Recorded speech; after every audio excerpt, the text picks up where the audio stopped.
வணக்கம். எல்லாரும் எப்படி இருக்கிறீங்க? இன்னைக்கு கொஞ்சம் சிரிக்கத்தக்கவாகவும் சிந்திக்கத்தக்கதுமான விஷயங்கள்.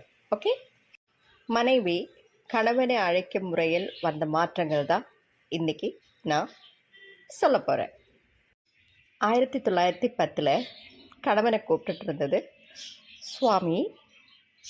1920 பிரபு. அதே 30 பிராணநாதா. 1940 நாதா. 50 மணாலா. 70 அத்தான். 80 மச்சான்.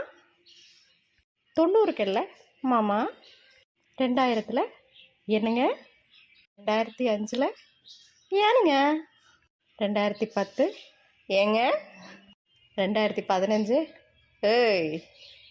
2000 இருந்து 2025 டேய். இதுதான் வந்த மாற்றங்கள். அக்செப்ட் பண்ணுறீங்களா? பிடிச்சா லைக் பண்ணுங்கள், கமெண்ட் பண்ணுங்கள், ஷேர் பண்ணுங்கள்.